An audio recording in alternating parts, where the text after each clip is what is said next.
कृष्णाय परमात्मने நமः.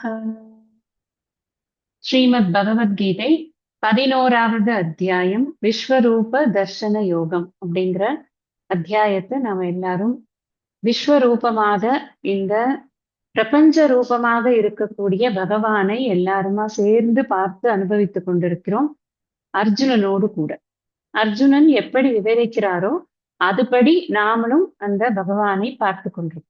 முதல்ல எடுத்த உடனே அர்ஜுனனுக்கு அந்த அவ்வளவு பெரிய ரூபத்தை பார்க்கறதுக்கு ஒரு பெரிய விஸ்மயமான ஒரு உணர்ச்சி தான் அவனுக்கு வந்தது. ஒரு வண்டர்மெண்ட். அப்படிதான் அவனுடைய மனமானது அந்த ரூபத்தை அவனுக்கு காட்டுறது. ஏன்னா சாதாரணமா நம்மளோட சேர்ந்து கோலி கொண்டு விளையாடின பையன் அவன் இவ்வளவு பெருசாவா இருக்கான், இத்தனையும் அவனுக்குள்ள இருக்கா அப்படிங்கிற அந்த ஒரு அக்செப்டன்ஸ் வரத்துக்கே முதல்ல ஒரு 2-3 ஸ்லோகம் ஆறுது. சோ அதை விவரிக்கிறது, அந்த ஒளிமயமான அந்த சரீரம் எப்படி இருக்கு, அந்த சரீரத்துக்குள்ள என்னெல்லாம் இருக்கு, என்ன ஆபரணங்கள் இருக்கு அப்படிங்கறதெல்லாம் விவரித்து கொண்டு கொஞ்சம் கொஞ்சமா அவனுடைய ஒரு ஆச்சரியத்தை அவன் வெளிப்படுத்தி கொண்டே இருக்கிறான். கடைசியா நம்ம பார்த்தது என்ன அப்படின்னு சொன்னா, இந்த பெரிய பூமிக்கும் ஆகாசத்துக்குமாக அவன் விஸ்தாரமாக இருக்கக்கூடிய திசைகள் எது அப்படின்னே தெரியாமல் இருக்கக்கூடிய அந்த அற்புதமான ரூபத்தை பார்த்து அனைத்து லோகங்களில் இருப்பவர்களும் பயப்படுகிறார்கள், நடுங்குகிறார்கள். ஏன்னா இத்தனை பெருசா யாரும் இவ்வளவு கம்ப்ளீட்டா டோட்டலா பார்க்கும்போது எப்பவுமே ஒரு பயம் வரும். பிராக்மெண்டடா பார்க்கும்போது இருக்கிற பயத்தை விட, அது பயம் கொடுக்கக்கூடியதாக சின்ன சின்னதா பார்க்கலாம். அது பார்க்கறத விட அதெல்லாம் சேர்த்து ஒரு இடத்துல அப்படின்னு பார்க்கறச்சு அது நேச்சுரலா ஒரு பயம் வரும். அது லோகத்ரயம் பிரவியந்தி அப்படிங்கிற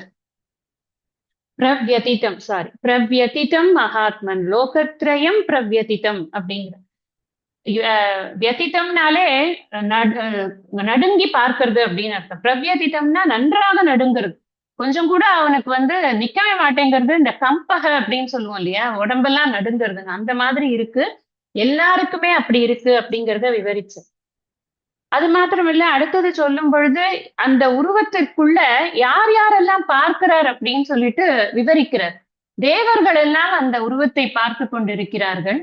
அதே போல பயந்து கொண்டு சில பேர் அந்த உருவத்தை பார்க்கிறார்கள்.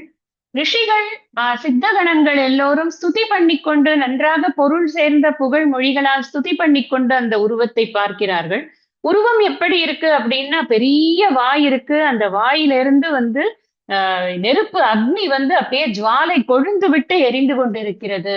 எப்படி ஹோமத்து அக்னி எப்படி திகு திகு திகுன்னு எரியுமோ, எல்லாவற்றையும் வாங்கி வாங்கி அதை பஸ்மீகரணம் பண்றதுக்காக எரியுமோ, அந்த மாதிரி இது ரெடியா எரிந்து கொண்டிருக்கிறது அப்படின்னு அந்த அக்னியை விவரிக்கிறார். சோ தன்னுடைய தேஜஸினால் ஒளி பொருந்திய அந்த அந்த சரீரம் அப்படி இருக்குன்னு விவரிக்கிறார்.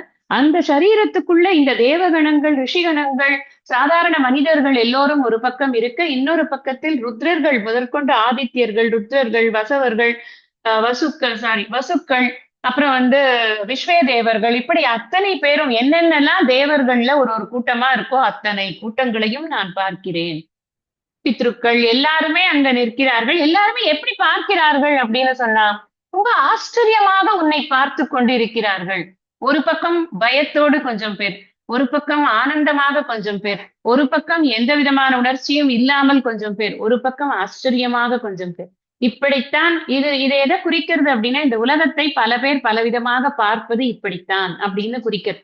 உலகத்தை பார்க்கறது, பகவானை பார்க்கறது, பிரபஞ்சம் தான் பகவான் அப்படின்னு இப்ப பார்த்து கொண்டு இருக்கும். இந்த பிரபஞ்சத்துல ஒருத்தருக்கும் ஒரு விதமான ஆட்டிடியூட் இருக்கு. அதை பார்த்து கொண்டு இருக்கிறார். எப்படி இந்த பிரபஞ்சத்தை ஒவ்வொருவரும் அணுகுகிறார்கள். ஒருத்தனுக்கு மரத்தை பார்த்தா கடவுளா தெரியுது.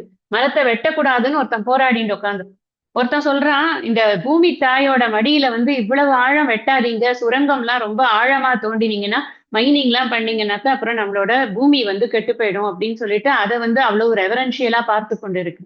இன்னொருத்தன் அவ அதை பணத்துக்கான பொருளா பார்த்து கொண்டு இருக்கான். இன்னொருத்தன் அதை அழிவுக்கான ஒரு பொருளாக பார்த்து கொண்டிருக்கான். ஒண்ணு ஆக்கத்துக்கு பாக்குறது, ஒண்ணு அழிவுக்கு பாக்குறது, ஒண்ணு பயத்தோட பாக்குறது, ஒண்ணு பிரியத்தோட பாக்குறது. இப்படித்தான் இந்த உலகம், இந்த பிரபஞ்சத்தில் உள்ளவர்கள் இந்த பிரபஞ்சத்தை பார்த்து கொண்டிருக்கிறார்கள். அதைத்தான் நம்ம கடைசியா பார்த்த அந்த அந்த ஒரு பிக்சர்ல நமக்கு என்ன காமிக்கிறார் அப்படின்னா, பிரபஞ்சத்தை எப்படியெல்லாம் ஒவ்வொருவரும் பார்க்கிறார்கள் அப்படிங்கிற அழகான பிக்சர் நமக்கு தெரிஞ்சுது. நம்ம யோசிக்கணும் கொஞ்சம்.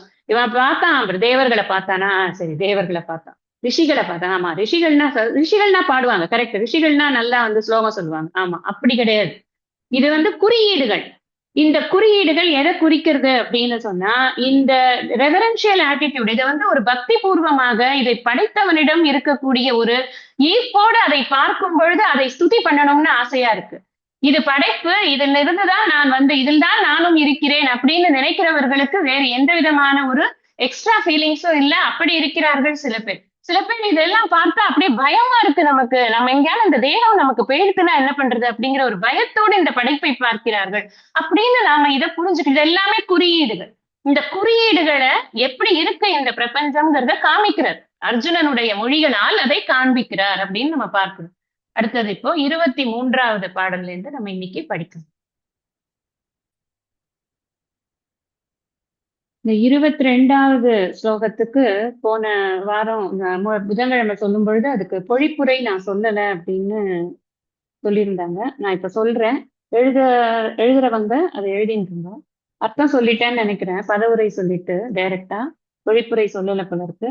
இப்ப சொல்லிடுறேன். அடுத்து, ருத்ரர்களும் ஆதித்யர்களும் வசுக்களும் சாத்தியர்களும் விஸ்வே தேவர்களும் அஸ்வினி தேவர்களும் மருத்துக்களும் பித்ருக்களும் கந்தர்வர் யக்ஷர் அசுரர் சித்தர்களின் கூட்டங்களும் எவர்களோ அவர்கள் அனைவருமே ஆச்சரியம் கொண்டவராய் உன்னை பார்க்கிறார்கள். இதுதான் வந்து 22க்கு பொழிப்பு. இப்ப நம்ம 23வதுல இருந்து இப்ப படிக்கலாம்.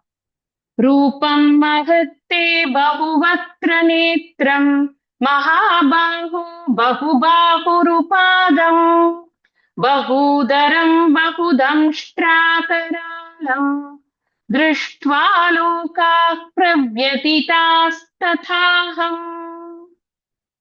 இங்கேயும் அந்த பிரவ்யதிதா அப்படிங்கிறது வருது பாருங்க. என்ன சொன்னேன் அதுக்கு அர்த்தம்? நடுக்கம் கொண்டு அப்படின்னு. இன்னும் அந்த பயத்தையே மறுபடியும் வெளிப்படுத்துறது. ஹே மகாபாஹோ, பெரிய தோள்கள் உடையவனே, ஓ பெருந்தோளுடையாய் அப்படின்னு அர்த்தம். பகு வக்ர நேத்திரம், பகுனா நிறைய, பல வாய்கள் கண்கள் உடையதும், பகு பாகு ஊரு பாதம், பகு பாகு ரூபாதம்னு இருக்கு. பகு பாகு ஊரு பாதம். ஊருனா தொடைன்னு அர்த்தம். பாகுனா தோள்கள் கரங்கள், பாதம்னா கால்கள். என்னெல்லாம் இருக்குன்னா கைகள், பல கைகள் தொடைகள் பாதங்கள் உடையதும், பகு உதரம் பல வயிறுகள் உடையதும், பகு தம்ஷ்ட்ரா கராலம் பல பயங்கரமான கோரை பற்களை உடையதும் ஆன தே உன்னுடைய மகத் மிகப்பெரிய ரூபம் உருவத்தை திருஷ்டுவா பார்த்து, லோகாகா உலகத்தோர் பிரவ்யதிதாகா நடுங்குகிறார்கள். இதுல ஒரே ஒரு வார்த்தை எக்ஸ்ட்ரா சேர்க்கிறார், ததாகம். அவ்வாறே நானும் என்ன பண்றேன்னா பிரவ்யதிதாக நானும் நடுங்குகிறேன்.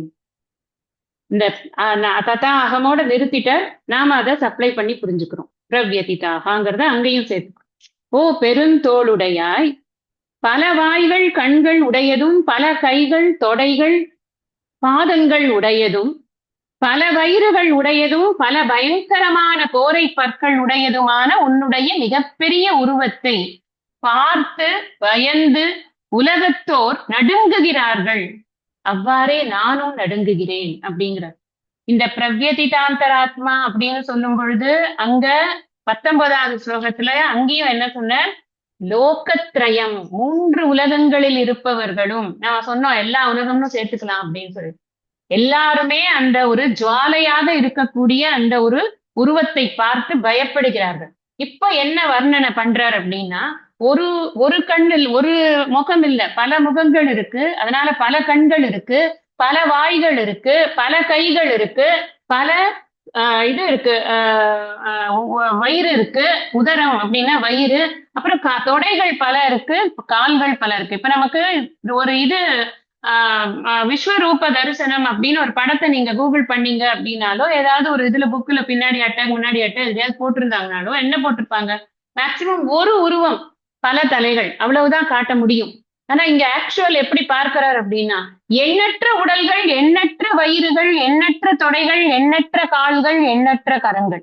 இதை நீங்க நினைச்சாலும் பார்க்க முடியுமான்னா பார்க்கவே முடியாது. அதனாலதான் இந்த ரூபம் அப்படின்னு சொல்றதுக்கு ஆதிசங்கரர் அழகான ஒரு வியாக்கியானம் கொடுக்கிறார்.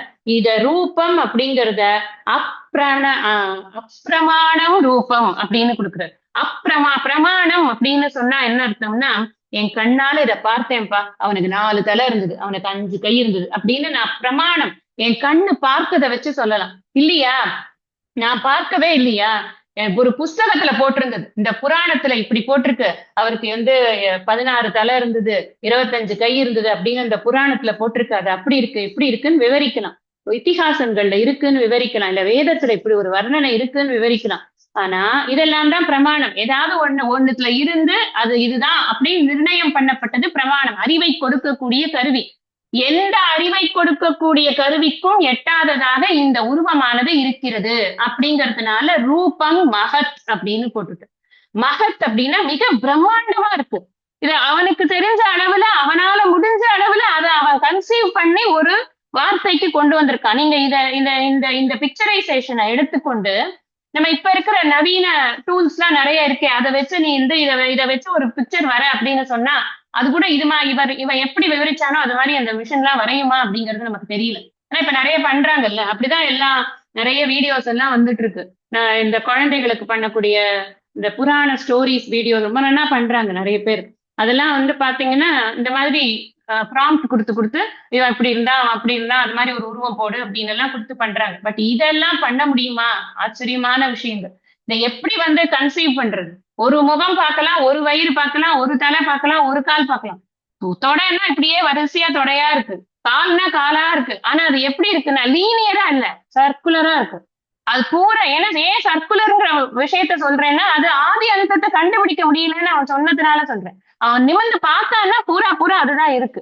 அப்படி ஒரு மிகப்பெரிய ஒரு வண்டர்ஃபுல் ரூபத்தை அவன் பார்க்கிறான். ஆனா அது எப்படி இருக்குன்னு அது ஒண்டரை விட இப்போ பயத்தை கொடுக்குது. ஏன்னா அந்த வாயில இருந்து வரக்கூடிய அக்னி எல்லா இதுலயும் அக்னியா வந்துட்டு இருக்கு அப்படின்னு சொல்ல போறான். எல்லா வாயிலையும் நிறைய வாய் இருந்தா எல்லா வாயிலையும் அக்னி தான் வருது, வேற ஒண்ணும் வரல. அப்ப இந்த வாய் எப்படி இருக்கு அப்படின்னா பகு தம்ஷ்ட்ரா கராலம். இந்த இது எப்படி வாய் சாதாரணமா சௌமியமா நல்லா வரிசையா முத்து போன்ற பற்களாவா இருக்கு? அப்படி இல்லையா, நல்ல பெரிய பெரிய கோரை பற்களா இருக்கு. எப்படி டைகருக்கு இருக்கும், லயனுக்கு இருக்கும், அந்த மாதிரி பெரிய பெரிய கோரை பற்களாக நல்லா கடிச்சு திங்கிறதுக்கு ஏத்த மாதிரி பெரிய பெரிய பற்களா இருக்கு. அது மாத்திரம் இல்ல, வாயை திறந்து வச்சிருந்தா அது பூரா ஒரே ஜுவாலையா இருக்கு, வெறும் அக்னியா இருக்கு, தீப்த குதாச வக்ரமா இருக்கு, அந்த அக்னி கொழுந்து விட்டு எரியறதாக இருக்கு. அது மாதிரியே எல்லா வாயும் இருக்கு. அப்ப அது பாக்குறதுக்கு எப்படி இருக்கும்? நமக்கே சுடும் இல்லையா? பார்க்கும் பொழுதே அதை நம்ம கேட்கும் போதே ஒரு மாதிரி அந்த ஃபீல் சுடுற மாதிரி ஒரு ஃபீல் வருது இல்ல? அந்த வக்ரம் அப்படிங்கறது என்ன சொல்றாங்க அப்படின்னு சொன்னா, இந்த வக்ரம்ங்கிறது வெறும் வாய் அப்படின்னு எடுத்துக்க கூடாது. அது டைம் பிரின்சிபிள் அப்படின்னு சொல்றாங்க. இந்த மவுத் அப்படிங்கிறது இந்த டைம் பிரின்சிபிள குறிக்கிறது அப்படின்னு. இந்த வாய்க்குள்ளதான் எல்லாம் போறது, டிஸ்ட்ரக்ட் ஆகுது, எல்லாம் உள்ள போய் முடிஞ்சு போறது, மேட்டர் எல்லாம் ஓவர் ஆயிடுது. வாய்க்குள்ள போகும்போது ஒவ்வொன்னா உள்ள போகும்போது அது எதை குறிக்கிறது அப்படின்னா டிஸ்ட்ரக்ஷனை குறிக்கிறது. ஏன்னா காலானல சன்னிபாணி அப்படிங்கிற பின்னாடி.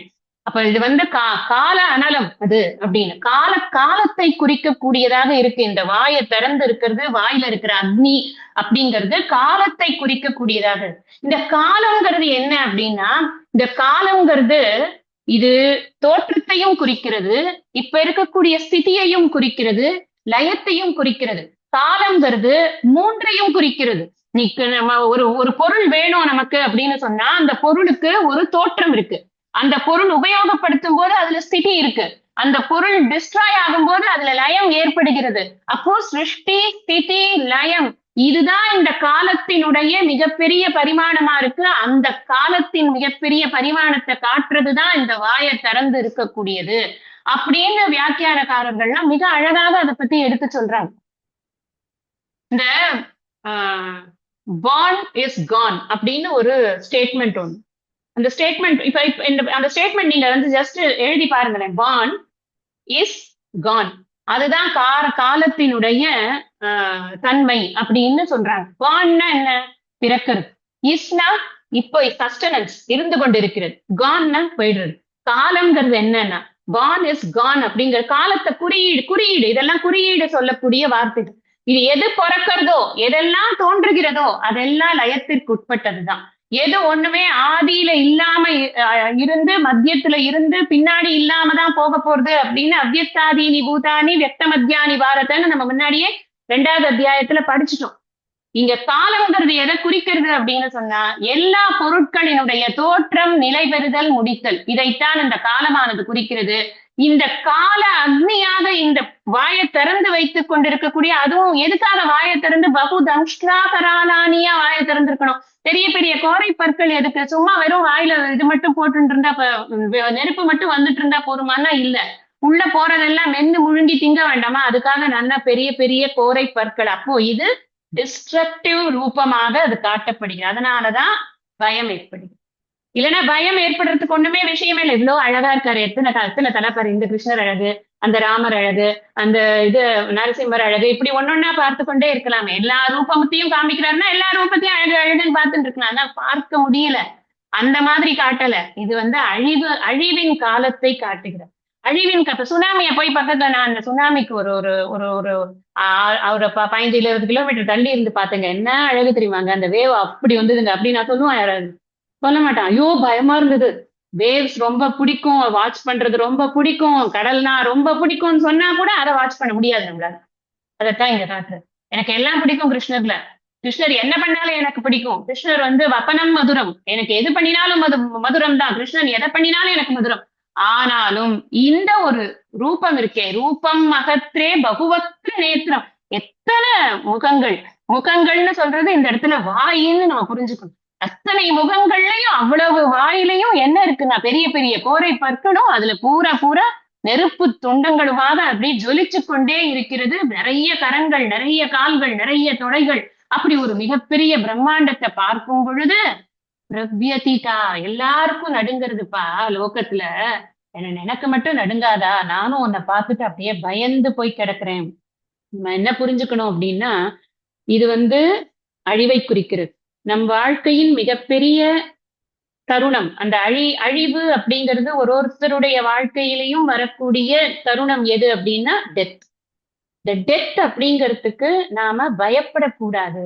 ஏன்னா எப்போ நான் கொஞ்ச நேரம் முன்னாடி அந்த சௌமியமான அழகான ரூபத்தை பார்த்து ஒரு ஒண்டர்னஸ் நான் வெளிப்படுத்துறேனோ, அப்போ இந்த பயங்கரமான ரூபத்தையும் அதே மாதிரி நான் எடுத்துக்கணும் காட்டுறதுக்காக வந்ததுதான் இந்த விஸ்வரூப தரிசனம். இதுல நான் பயந்துக்கிறது அப்படிங்கிறது தப்பு.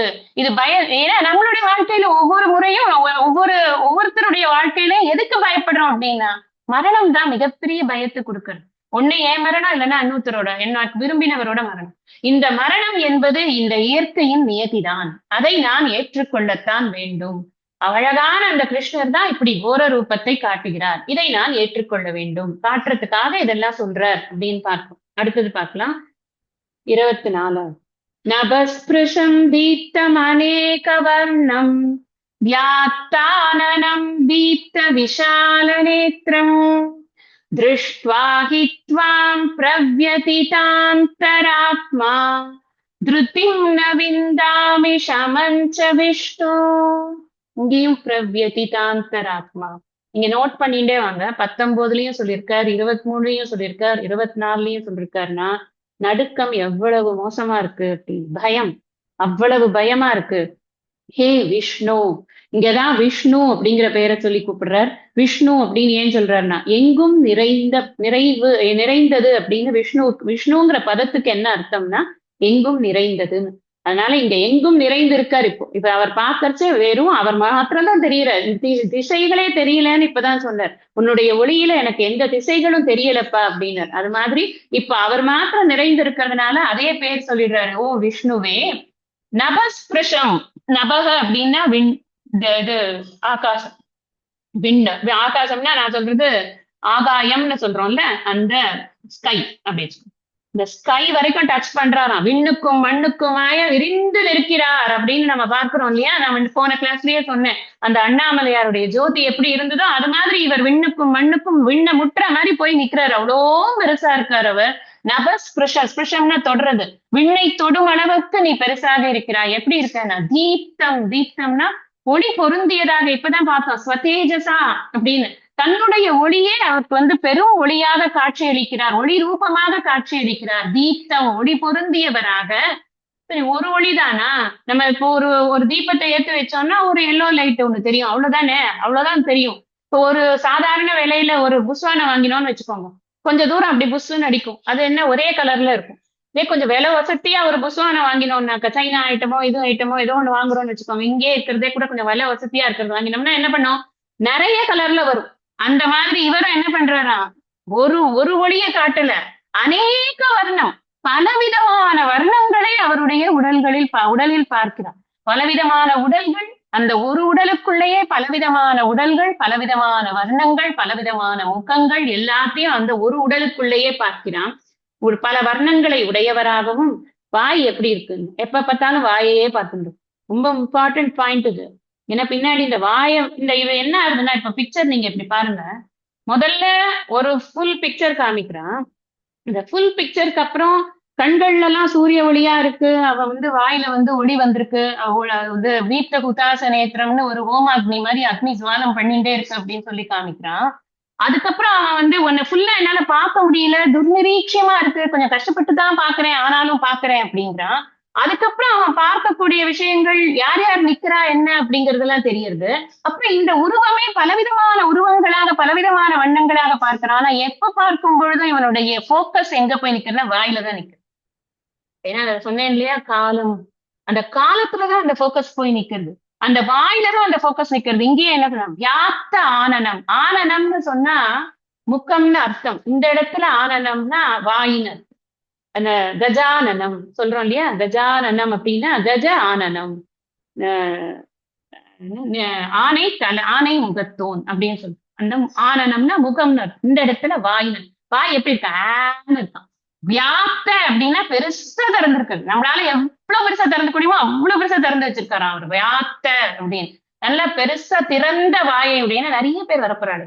ஒண்ணு ரெண்டாவா முழுங்க போறாரு. முழுங்கணும். அதுலயும் பின்னாடி பாருங்க அழகா விவரிப்பான். சூர்ணித்தை ருத்த மாங்கைகி, அதாவது என்னன்னா கடிச்சு இது பண்ற அப்படின்னு சொல்லி அதெல்லாம் வேற விவரிப்பான். நமக்கே ஒரு மாதிரி இருக்கும் அதெல்லாம் பார்க்கும்போது. அப்ப அத்தனை பேர் உள்ள போகணும்னா அதெல்லாம் பெருசா வாயை எப்படி திறந்து வச்சுன்னு சாப்பிடுறான் அப்படின்னு சில பேரை சொல்லுவோம். அதனாலதான் சாப்பிடும் போது அதெல்லாம் டேபிள் மேனர்ஸ் எல்லாம் இப்ப நம்ம நிறைய பாக்குறோம். வாயை மூடிட்டு சாப்பிடணும், அது டேபிள் மேனர்ஸா சொல்லி பார்த்தாங்க, யாரும் கேட்கவே இல்லை. அப்புறம் இப்ப ஹெல்த் பெனிஃபிட்ஸ் வேணும்னா நீங்க வாயை மூடிட்டு தான் சாப்பிடணும். வாயை திறந்து சாப்பிட்டீங்கன்னா காத்தும் சேர்ந்து உள்ள போகும், அதனால உங்களுக்கு வயிற்றுல காத்து நிறைஞ்சு போயிடும், அப்ப உங்களால சரியா சாப்பிட முடியாது. இப்படி நிறைய ரீசன்ஸ். நேச்சுரோபதியில போய் பாத்தீங்கன்னா நிறைய சொல்லுவாங்க வாயை எப்படி யூஸ் பண்ணி சாப்பிடணும் அப்படிங்கிறது. அதெல்லாம் நீங்களே பாத்துக்கோங்க. எதுக்கு சொல்றேன்னா, இந்த வாயை இப்ப இவர் நல்லா திறந்து வச்சு கொண்டிருக்கிறார், நல்லா பெருசா திறந்து வச்சிருக்காரு. தீப்த விஷால நேத்திரம். நேத்திரம் எப்படி இருக்குன்னா, தீப்த அப்படின்னா ஒளி பொருந்தியதாக இருக்கு, விஷாலமா இருக்கான். நல்லா இங்கேயும் அங்கேயும் அப்படியே உருட்டி உருட்டி பார்த்துட்டு இருக்க. இந்த பக்கம் இருக்கிறவங்களும் வரணும், இந்த எந்த பக்கமும் விட்டு போயிடக்கூடாது, என் பார்வையில இருந்து ஆறும் தப்பிடக்கூடாது, அப்படி ஒரு விஷாலமான பார்வை. நம்ம காசியில இருக்கிற விசாலாட்சிக்கு விசால அக்ஷி. அக்ஷனாலே கண்கள்னு அர்த்தம். அக்ஷினா கண்களை உடையவள். எப்படிப்பட்ட கண்களை, அது அந்த வேர்டே ஒரு அட்ஜெக்டிவ். அது எப்படிப்பட்ட கண்களை உடையவள் அப்படின்னா விசால அக்ஷி. அந்த எதனால அவளுக்கு விசால அக்ஷி அப்படின்னா, இது அவுட் ஆஃப் சப்ஜெக்டா இருந்தாலும் கொஞ்சம் இன்ட்ரெஸ்டா இருக்கும், அதனால சொல்றேன். எதனால அவளுக்கு விசால அக்ஷி அப்படின்னா, அந்த காசி கஷேத்திரத்துல யார் வந்தாலும் சரி அவங்களை அப்படியே அரவணைச்சு அவங்களுக்கு முக்திங்கிற பாதையை கொடுக்கறதுக்காக ஆசையா வெயிட் பண்ணிட்டு இருக்காங்க. அப்பேற்பட்டவளா அம்பாள் அந்த காசி கஷேத்திரத்துல இன்க்ளூசிவ்னஸ் சொல்லக்கூடிய பண்ணக்கூடிய ஒரு அம்பாளா இருக்கு. யாரையும் விட்டு போயிட, நீ பாரு, இந்த காசி கஷேத்திரத்துல அங்கேயும் இங்கேயும் போய் பாரு, இந்த கங்கையினுடைய இந்த கட்டு அந்த கட்டு எந்த கட்டு வேணா போய் பாரு, எங்க பார்த்தாலும் உனக்கு காலத்தினுடைய கோலங்களை நான் காட்டிக் கொண்டிருக்கிறேன், காலம் நிலையற்றது என்பதை காட்டிக் கொண்டிருக்கிறேன், நிலையான என்னிடம் நீ வந்தே சேர்ந்தாக வேண்டும்னு அப்படியே விசாலமா கண்ணை வச்சு எல்லாரையும் பார்த்து பார்த்து சேர்த்துக்கிறானாமா. அப்படி அம்பாள் அங்க அனுகிரகம் பண்றாங்க. இந்த காசி விசாலாட்சி, மதுரை மீனாட்சி, காஞ்சி காமாட்சி, இது 3 பேருமே ஒரு ஒரு சாதகனை எவ்வளவு அழகாக வழி நடத்துகிறார்கள் அப்படின்னு ஒரு அழகான ஒரு ஆர்டிக்கல் படிச்சேன். அதுல இந்த விசாலாட்சியை இவ்வளவு அழகா இது பண்ணிருக்கு. விசாலாட்சினாலே விசாலமான நேத்திரம் கொண்டவள் அப்படிங்கிறது எதுக்காக அப்படின்னா அந்த ஒரு பக்தன் கூட விட்டு போயிடக்கூடாது. இந்த காசி கஷேத்திரத்துல வர ஒரு பக்தன் கூட விட்டு போயிடக்கூடாது. அவனுக்கு நாம வேணுங்கிற முக்திக்கான பாதையை நம்ம கொடுத்துடணும் அப்படிங்கறது அம்பாளுடைய சங்கல்பமாக வைத்துக்கொண்டு அவள் அங்க அவனுக்கு எல்லோருக்கும் அனுகிரகம் பண்ணிக்கொள்ள. அதனாலதான் ஆதிசங்கரர் எழுதுற ஞான வைராகிய சித்தியர்த்தம் பிக்ஷாம் தேகீச்ச பாரு. நீ எனக்கு வந்து வயிறு நிறைய ரொம்பணும், நல்லா ஃபேட் ஆகணும், நல்ல ஸ்ட்ரென்த் வரணும், அதுக்காக எல்லாம் எனக்கு சாப்பாடு வேண்டாம். நான் இந்த உடம்பை எதற்கு உடம்பில் உத்தமன் கோயில் கொண்டான் என்று உடம்பை வளர்த்தேன், உயிர் வளர்த்தேன். இது எதுக்காக நான் பண்றேன்னா இது தெரிஞ்சுக்க வேண்டாமா, ஞான வைராக்கியம் எனக்கு வர வேண்டாமா, அதுக்காக ஆதிசங்கர். அதனால இங்க விஷால அப்படின்னு சொன்னா ஒரு ஆள் விட்டு போயிடக்கூடாது. ஏன்னா இது வந்து என்ன ரூபத்தை காட்டுறார், கால ரூபத்தை காட்டுகிறார். காலத்திற்குள் எல்லாம் வரணும். அதனால அந்த கண்ணை அப்படி நல்லா கொட்ட கொட்ட முழிச்சுன்னு இந்த பக்கம் அந்த பக்கமும் விசாலமா பார்த்து கொண்டு இருக்கக்கூடிய ஒளி பொருந்திய கண்களாக இருக்கிறது. வாம் உம்மை திருஷ்டுவா பார்த்து, உம்மை பார்த்து. நான் பதவுரை படிச்சுட்டேனான்னு தெரியலையே, சொல்ற வேகத்துல எனக்கு தெரிய மாட்டேன். சரி, நான் இல்லைன்னா பொழிப்புரை இப்ப முடிச்ச உடனே ஒரு வாட்டி படிச்சுடுறேன். உம்மை பார்த்து பிரவ்யதித அந்தராத்மா. பிரவ்யதித அந்தராத்மா. பிரவ்யதிதனா என்ன சொன்னேன், நடுங்கக்கூடிய அப்படின்னு சொன்னேன். நன்றாக அந்த அந்த காட்சியை பார்க்கும் பொழுதே ஒரு நடுக்கத்தை ஏற்படக்கூடியதாக இருக்கு. எப்படி இருக்குன்னா, ஏன் அப்படின்னா அந்த ஒரு ஒளி ஒளி வந்து நமக்கு ஒரு பயத்தை கொடுக்கறது. அந்த அந்த அந்த நெருப்பு அப்படிங்கிறது அது பயத்தை கொடுக்கறது. அவ்வளவு ஹாட்டா இருக்கு. அப்படி இருக்கு அந்த உருவம். அதனால பிரவ்யதித, இது வரைக்கும் பிரவ்யதிதான் சொல்லிட்டு இருந்தாரு. இப்பதான் சொல்றாரு அந்தராத்மா.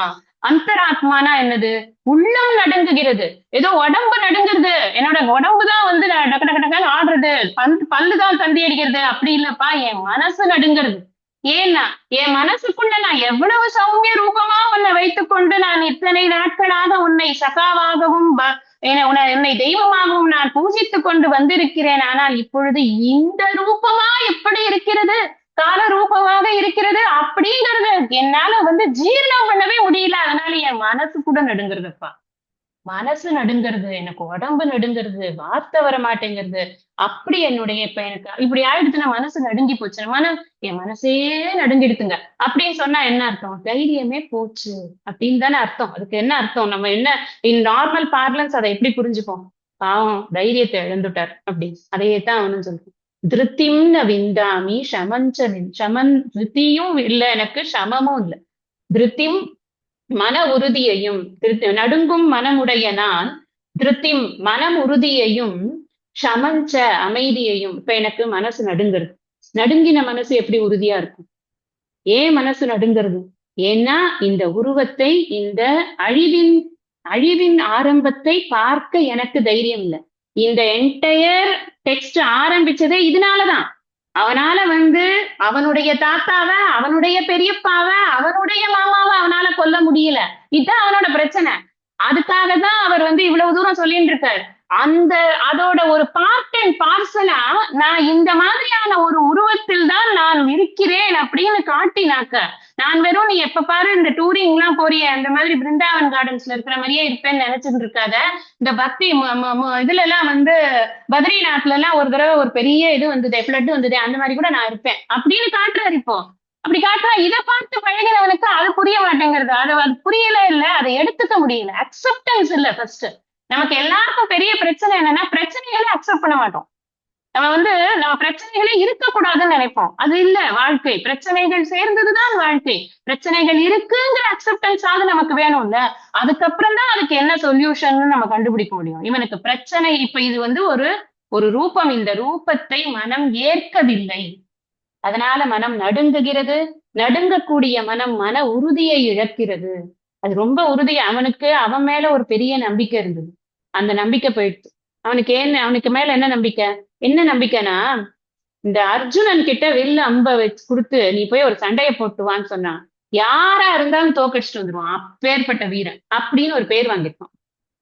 அதனால அவனுக்கு ஆக்சுவலி என்னன்னா, இங்க வந்தா ஜெயிச்சிருவான்னு அவனுக்கு தெரியும். அதனாலதான் அவன் இங்க எதிர்க்க இருக்கிறவங்களெல்லாம் நான் சாகடிக்கணுமோ அப்படின்னு அவன் பயந்ததே அதனாலதான். ஆனா அதனோட ஒரு மோகம் இருக்கு. என்ன மோகம் இருக்கு, எத்வா ஜெயேம யதிமானோ ஜெயேயுகுன்னு 2வது அத்தியாயத்துல வந்து புலம்புறான். அவங்க ஜெயிப்பாங்களோ நம்ம ஜெயிப்போமோ தெரியலன்னு. சோ அந்த இடத்துல ஒரு டெல்யூஷன் இருக்கு, ஒரு மோகம் இருக்கு. ஆனா மனசுக்குள்ள நான் என்ன விட்டா ஒரு வீரன் கிடையாதுடா இந்த உலகத்துல அப்படிங்கிற எண்ணமும் இருக்கு. சோ தன்னம்பிக்கை மிகுந்தவனாக ஆக்சுவலி இருக்கான். அது போயிடுத்து இப்போ அப்படிங்கிறான். ஏன்னா மன உறுதி போயிடுச்சு. ஏன்னா இப்பேற்பட்ட ஒரு ரூபத்தை பார்க்கிறேன். நான் ரொம்ப லிமிட்டடா ரொம்ப அல்பமா தெரிகிறேன் நான். நான் என்னை பத்தி என்னவோ நினைச்சிட்டு இருந்தேன். நான் அதெல்லாம் ஒண்ணும் இல்ல போல இருக்கு. நீ என்ன இப்படி காட்டுற? இதுதானா நீ? உன் கூட நான் சரிசமமா உட்கார்ந்து சாப்பிட்டிருக்கேன், பேசியிருக்கேன். பின்னாடி சொல்லப் போறான். உன்னை சாதாரணமா நினைச்சு சாப்பிட்டிருக்கேன், பேசியிருக்கேன். நான் உன்னோட வந்து ஹாய் ஹாய்ன்னு தான் சொல்லியிருக்கேனேப்பா. மன்னிச்சிருப்பா என்ன அப்படின்னு பின்னாடி பக்தியோட வந்து பேசுவான். அப்ப என்ன சொல்றான்னா, அவனுக்கு அத இந்த ரூபத்தை பார்க்கும் பொழுது தன் மீது ரொம்ப ஒரு நம்பிக்கையே போயிடுத்து அவனுக்கு. அந்த மன உறுதி, இவ்வளவு நாள் இருந்த உறுதி வந்து இப்ப குறைஞ்சு போச்சு. அது மாத்திரம் இல்ல, அமைதியும் போச்சு. மனசு நீங்க இதுல எல்லாம் வந்து ஒரே ஒரே ஒரே ஒரு நிகழ்வு, அந்த நிகழ்வினால் ஏற்படக்கூடிய மன மாறுதல்கள் அப்படின்னு புரிஞ்சுக்கணும். ஒரு பயங்கிற ஒரு நிகழ்வு, ஒரு ஒரு உணர்ச்சி, அந்த பயங்கிற உணர்ச்சி எனக்கு என்னெல்லாம் கொடுக்கும்? பிரவ்யதிதாந்தர ஆத்மா, என்னுடைய மனம் நடுங்குகிறது. அதுக்கப்புறம் திருப்தியும், மனசுல உறுதி போயிடுத்து. ஷமக, மனசுல இருக்கிற அமைதி போயிடுது. அப்ப ஒரு பயம்ங்கிறது வந்ததுன்னா எனக்கு என்னெல்லாம் வரும் அப்படின்னா, என் மனசு நடுங்கும், என் மனசுல இருக்கிற உறுதி போயிடும், என் மனசு வந்து இது அமைதியை இழக்கும். பயம் வரக்கூடாது. பயம் வரக்கூடாதுன்னா நம்ம என்ன புரிஞ்சுக்கணும்? இந்த பிரபஞ்சமே நான் தான்ங்கிறத எப்போ ஒருத்தன் புரிஞ்சுக்கிறானோ, த்விதீய ஆத்மை பயம் பவதி அப்படின்னு சொல்றது வேதம். 2வது ஒரு பொருள் இருக்குன்னு நினைச்சியானா பயம் வரும். இல்லைன்னா பயமே வராது. அதுவரை அது அணைக்கிறது அப்படிங்கிறது சும்மா நீ நினைச்சுக்கோ, நீ மட்டும்தான் இருக்க நினைச்சுக்கோ, அப்படி இல்ல. சமாதானப்படுத்துற விஷயம் அது அறிவு பூர்வமாக. ஏன்னா நான் பார்த்து கொண்டிருக்கிற விதவிதமான விஷயங்கள் எதுவாக இருந்தாலும் அடிப்படையில் எல்லாம் ஒன்றுதான் அப்படிங்கிற அறிவு பலப்பட்டாதான் பயம் போகும். அது வரைக்கும் பயம் இருந்துன்னு தான் இருக்கும். நரமுடிய கூட நினைச்சு பயந்துன்னு தான் இருக்கும். என்னடா இப்படி ஆயிப்போச்சே அப்படின்னு. எத்தனையோ பேர் இதெல்லாம் வந்து உலகத்துல இறங்கி பார்த்தோம்னா தெரியும் நமக்கு. எத்தனை பேருக்கு எத்தனை பெரிய பிரச்சனைகள்லாம் இருக்கு இந்த தலைக்கு மேல அப்படின்னு. நிறைய இருக்கு. நம்ம அதெல்லாம் பெருசா விசாரிச்சு பேசிட்டு இருக்கிறது கிடையாது. தேவையும் இல்லை. நமக்கு பார்க்கிறோமே, பல விஷயங்கள் பார்க்கிறோம். அதுலயே நமக்கு தெரியுது. நமக்கு இருக்கிற பயங்களை போக்கிக்கிறதே நமக்கு பெரிய வேலையா இருக்கு. அதனால பயம்ங்கிறது எந்த விதமான பயமுமே நமக்கு இருக்கக்கூடாது. இப்ப இவன் என்ன சொல்றான்னா, இந்த ரூபம், இந்த கால ரூபத்தை பார்த்து நான் பயப்படுகிறேன். நான் எனக்கு வந்து மன அமைதி இல்ல. எனக்கு இப்போ இது இல்ல, மன உறுதி இல்ல. இது எல்லாத்தையும் நான் இழந்துட்டேன்ப்பா அப்படின்னு இங்க டிஸ்க்ளோஸ் பண்றான். கரேஜ் போயிடுத்தவன். அடுத்தது 25வது பாட்டு ஸ்லோகம். இதுக்கு பொழிப்புரை சொல்லல இல்லையா, அதை சொல்லிடுறேன். ஓ எங்கும் நிறைந்தவரே, விண்ணை தொடுபவராகவும் ஒளி பொருந்தியவராகவும் பல வர்ணங்களை உடையவராகவும் திறந்த வாயை உடையவராகவும் ஜுவலிக்கின்ற விசாலமான கண்களை கொண்டவருமான உம்மை பார்த்து நடுங்கும் மனமுடைய நான் மன உறுதியையும் அமைதியையும் அடையவில்லை. நான் என்ன அர்த்தம்னா, மன உறுதியையும் அமைதியையும் இழந்து விட்டேன்னு அர்த்தம். இது வந்து பொயட்டிக் லாங்குவேஜ்ல இருக்கிறதுனால இப்படி இருக்கு. ஜென்ரலா ப்ரோஸ் எழுதினா எப்படி எழுதுவோம்? மன உறுதியும் அமைதியும் இழந்துட்டேன் அப்படின்னு எழுதும். இங்க வந்து அவர் எப்படி எழுத, மன உறுதியும் அமைதியையும் அடையவில்லை, ந விந்தாமி அப்படின்னு எழுது.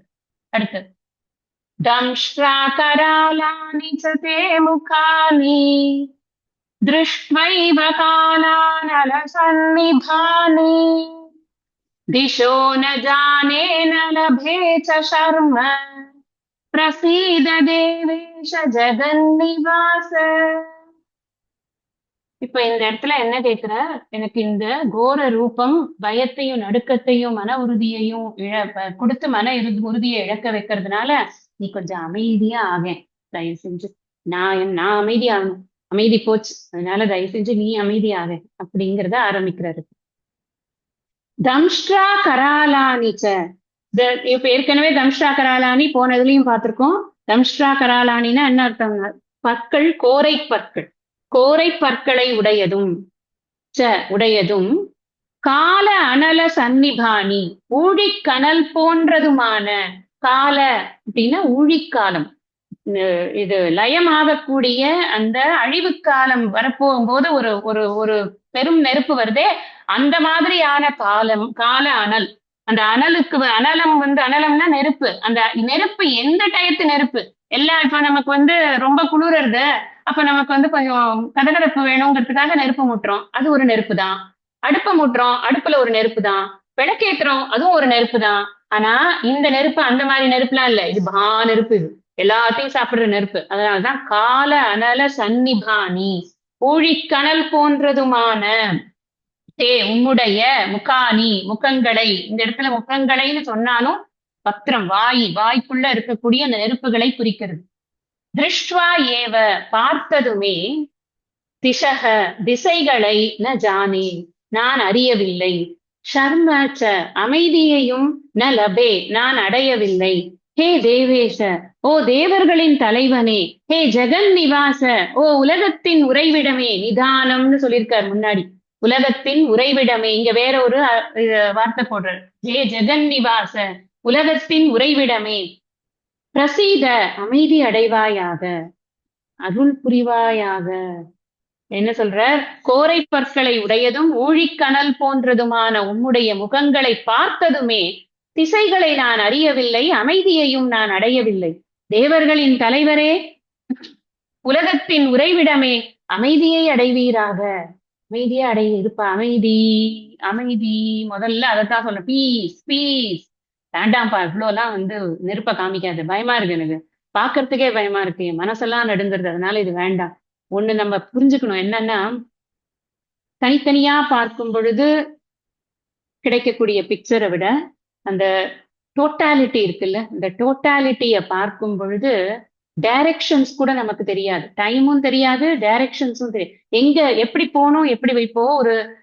ஒரு இடத்துக்கு போறோம்னு வச்சுக்கோங்களேன், அங்க திடீர்னு ஒரு பெரிய கூட்டம் கூடிடுறது, அங்க ஒரு மாப் வந்துடுறது, ஒரு பெரிய கூட்டமா வந்துடுறாங்க, நமக்கு எந்த திக்குல ஓடுறதுன்னு தெரியாது.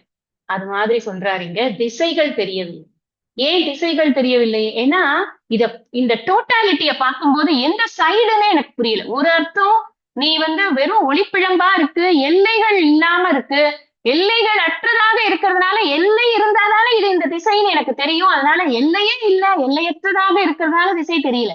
அந்த எல்லையற்றதுக்குள்ள நான் எந்த பக்கம் போறது, எந்த பக்கம் பாக்குறதுங்கிற திசை. இப்ப நம்ம ஒரு கூட்டத்துல மாட்டின்ட்டோம்னா, நம்ம இந்த தீபாவளி டயத்துல ரங்கநாத ஸ்ட்ரீட்ல போய் ஏதாவது சாமான் வாங்கணும்னு நினைச்சு போனோம்னு வச்சுக்கோங்களேன். நான் மெட்ராஸ் தெரியுங்கிறதுனால அந்த ஸ்ட்ரீட் சொல்றேன். மத்தவங்க எல்லாம் அவங்கவுங்க ஊரோட பிஸி ஸ்ட்ரீட்டை ஞாபகம் வச்சுக்கோங்க. உள்ளுக்குள்ள போயாச்சுன்னா எப்படி வெளில வருதுன்னு அவங்களா தள்ளி விட்டு நம்ம வெளில சேர்ந்தாதான் உண்டு.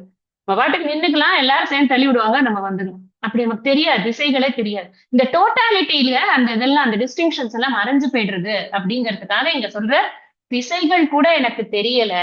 நான் மனசும் என்ன பண்றது, ரோர் பண்ணிட்டு இருக்கு, அப்படியே ஓன்னு இறைச்சலா இருக்கு மனசு.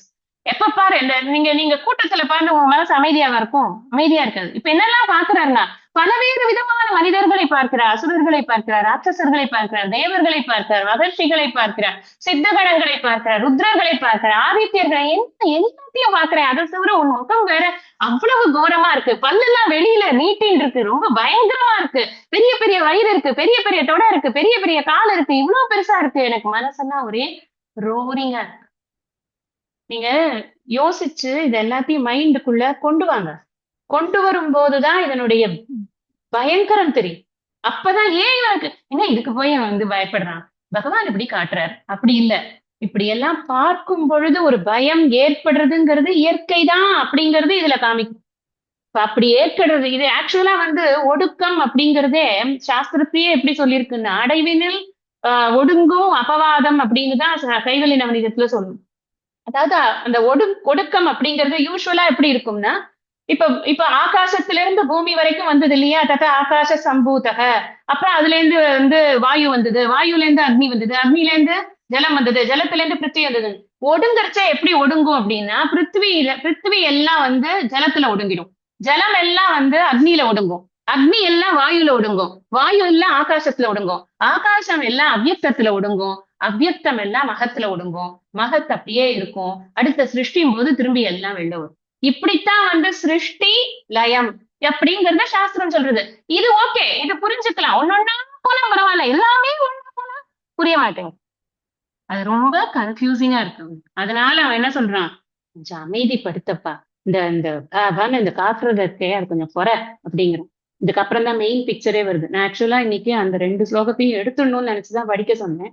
பட் இருந்தாலும் டைம் ஆயிடுச்சு இதை விவரிக்கிறதுக்கு.